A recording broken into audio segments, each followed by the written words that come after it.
Hello friends, this video is sponsored by Buy More Shopping app. நம்ம இப்போ யாரை பற்றி பார்க்க போகிறோம்னா பாரதிதாசன் அவர்களை பற்றி தான் பார்க்க போகிறோம். புரட்சி கவி பாரதிதாசன் ஏப்ரல் மாதம் 29ஆம் தேதி 1899ஆம் ஆண்டு புதுவையில் பெரிய வணிகராகிய இருந்த கனகசபை முதலியார் லக்குமி அம்மாள் ஆகியோருக்கு மகனாக பிறந்தார். சிறு வயதில் பிரெஞ்சு மொழி பள்ளியில் பயின்றார். தமிழ் பள்ளியில் பயின்ற காலமே கூடியது. 16ஆம் வயதில் கல்வே கல்லூரியில் சேர்ந்தார்.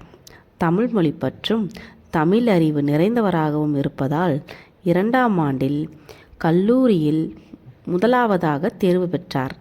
18 வயதிலேயே அவரின் தமிழ் பற்றுணர்வால் அவர் அரசினர் கல்லூரியில் தமிழாசிரியர் ஆனார்.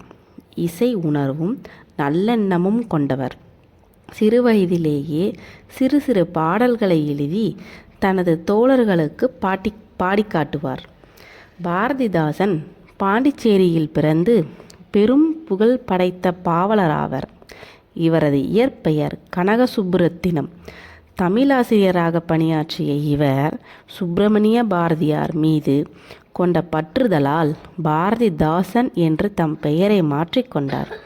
தம் எழுச்சி மிக்க எழுத்துக்களால் புரட்சி கவிஞர் என்றும் பாவேந்தர் என்றும் அழைக்கப்படுகின்றார். இவர் 1920ஆம் ஆண்டு பழனி அம்மையார் என்பவரை மணம் முடித்தார். தன் நண்பர்களுக்கு முன்னால் பாடு என்று பாரதி கூற பாரதிதாசன் எங்கெங்கு காணினும் சக்திகடா என ஆரம்பித்து 2 பாடல்களை பாடினார். இவரின் முதல் பாடல் பாரதியாராலே சி சுப்பிரமணிய கவிதா மண்டலத்தை சார்ந்த கனகசுப்புரத்தினம் எழுதியது என்று எழுதி சுதேசமித்திரன் இதழுக்கு அனுப்பினார். புதுவையிலிருந்து வெளியான தமிழ் ஏடுகளில் கண்டெழுதுவோன் சிறுகண் கிண்டல்காரன் பாரதிதாசன் பல புனைப்பெயர்களில் எழுதினார். இவர் தாய்மொழியான தமிழ் மொழி மீது பற்று கொண்டவராக இருந்த பாரதிதாசன் மானசீக குருவாக சுப்பிரமணிய பாரதியாரை கருதினார்.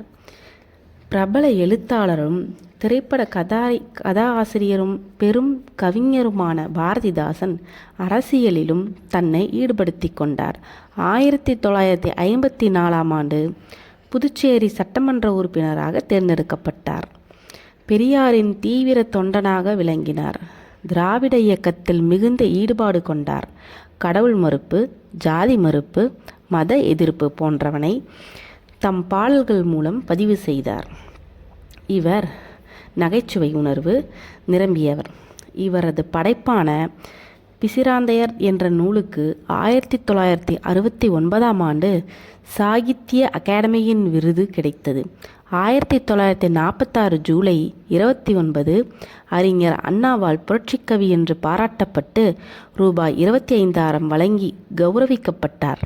இவர் படைப்புகள் தமிழக அரசால் 1990இல் பொது உடைமை ஆக்கப்பட்டது. தாய்மொழியான தமிழ் மீது பற்று கொண்ட இவர் 1964 ஏப்ரல் 21ஆம் தேதி காலமானார். பாரதிதாசன் படைப்புகள் பல இருப்பினும் அவர் வாழ்ந்த பொழுதும் சரி, மறைவுக்கு பின்னரும் சரி, நூல் வடிவம் பெற்றுள்ளன. தேங்க்யூ.